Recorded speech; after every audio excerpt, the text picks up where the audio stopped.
Good morning, everybody, and welcome back to the Engine Builder Show. For today's topic, Gabe will be talking about how to attract the customers you want and repels the ones you don't want. Thank you, everybody, for tuning in and enjoy the show.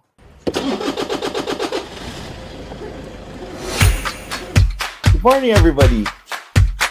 There was always a ton to learn.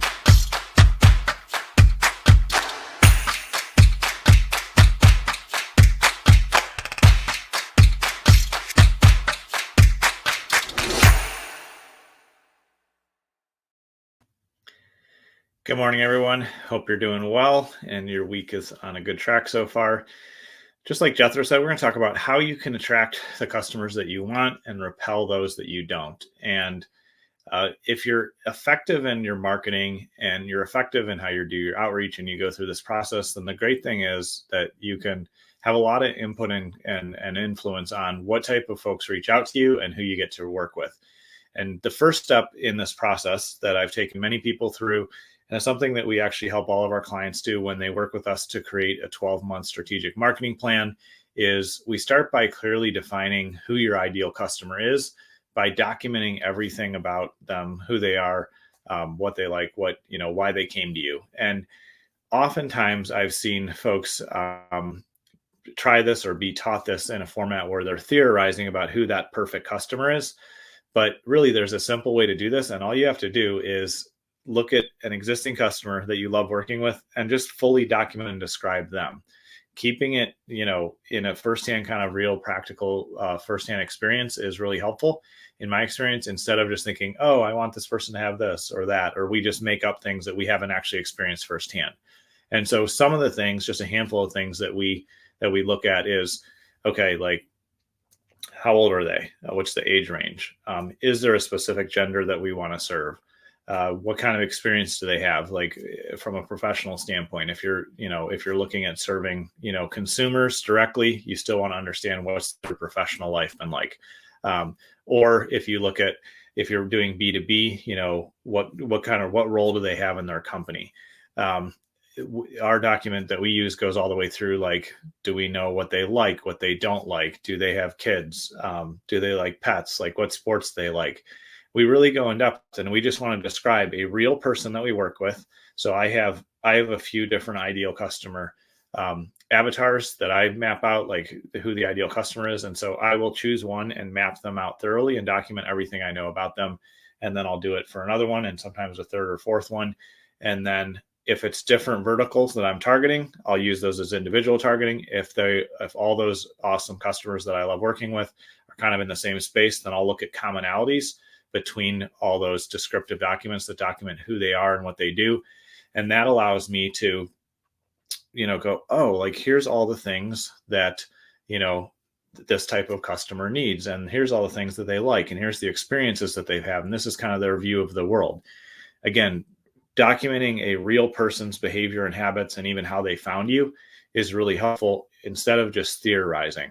So if you are in startup mode and you don't have a paying customer, theorizing is your best shot, but you can still have conversations with the people that you theoretically want to work with and document what you know about them. When you are in business and you want to attract more of your ideal customers, then just literally documenting everything you know about the customer that you would wish you could clone into 100 of those customers, that's a great way to do it.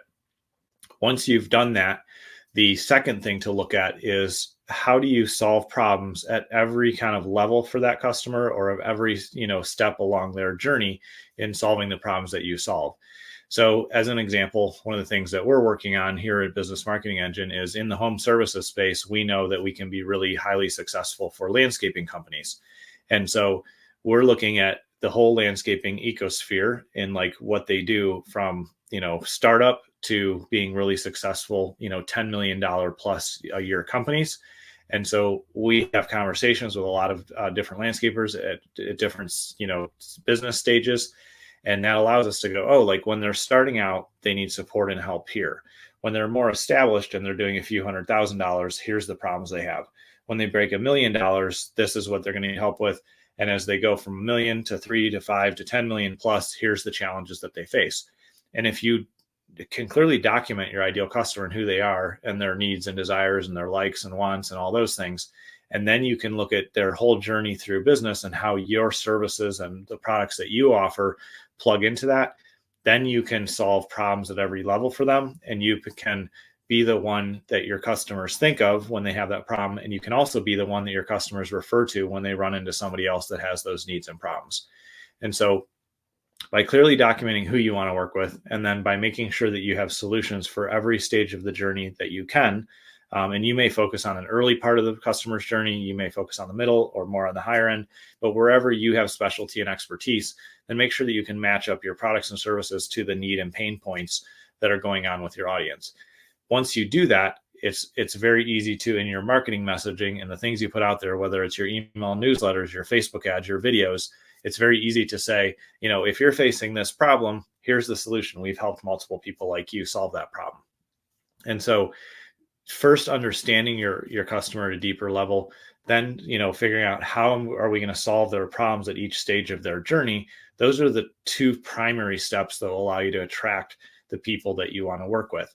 And it's a matter of getting to know your audience, the customers that you want to serve on a deeper and deeper level on a continual basis, because the more intimately you understand their problems and the more intimately you understand who they are, what they like, and what their goals and dreams are, the easier it is for you to design a product, a solution, a service that is really well aligned with that. And once you have that solution that solves their problem because you've worked with, having those conversations, defining what they really want and need and what they like to do and what they like engaging with, then it's a matter of just sharing that information, broadcasting that out to the audience, and they'll go, oh yeah, I have that problem. And they understand me because you've done the work to truly understand them. And so those kind of the foundational things that we look at when we want to attract the customers that we want. We help our clients by building a full 12-month marketing strategy that helps you define all those things, develop the products and services, and then market it to your target audience. So if you need help with that, just reach out to us at businessmarketingengine.com. We'd love to help you with that. The last thing to be aware of, like I talked about at the beginning here, is you want to actually repel the people that you don't want to work with. And so in your marketing, in the things you send out, emails, your videos, the blog posts, when you get to speak in front of folks, any opportunity you have, you want to say, we help folks with these problems, with these solutions, and to get these results. But if you're one of those people who wants X, then we're not a good fit for you. And so you can actually just, in your messaging, call out the people you don't want to work with. As an example, for us here at Business Marketing Engine, we love working with people that understand the value and power of creating a strategy, through methodical and intentional planning, and then incrementally working on that and rolling it out through the course of the year, because that's how you get your biggest return on investment. You get incremental results over time, and you can build a marketing snowball that will beat all your competitors in the long run. But if you're looking for, the get rich quick overnight things, or the quick hacks, or the trendy strategies that are going on now, if that's what you're chasing, we're not a good fit for you, because we don't chase trends, and we don't do, things that, other folks claim to be able to do things overnight. You're not going to get results instantly. We're going to incrementally build something that's really strong foundationally so you can scale and grow. So just like I said there, we're not a good fit for these people. You want to just clearly state that, we're not a good fit for this type of person because that's not how we work, or we're not a good fit for this type of person because that's not what we believe in. It's very clear and it's very effective for you just to call out who you're not a good fit for. And that will do two things. It will repel the people you don't want to work with, which is important, because bad fit customers should be working with somebody else who has different skills and, abilities in the products and services they offer. And if you do take on bad fit customers, they suck the life out of you, your business, and they hurt your good customers. So you want to be really careful that you don't unintentionally attract people that are a bad fit. The other advantage of just calling it out and saying, if you're somebody that wants XYZ, we're not a good fit, here's how we are, that's actually going to bond your ideal customer to you even more, because they're going to go, yeah, I don't like those things, I like this path. And so it's a double win when you're intentional about calling out the things that you don't want to be involved in, and calling out folks that are not a good fit for you. It's not that they're bad or anything like that. You can say, we're not a good fit for those people. If you want that, you can go somewhere else. And that helps everybody involved. It serves the person who you're not supposed to work with, and it also serves the person who you are supposed to work with. And so those are the things that are really helpful when you want to attract your ideal customers and repel the ones that you don't want to work with. Clearly define who your ideal customer is by documenting an actual person that you work with, everything about them.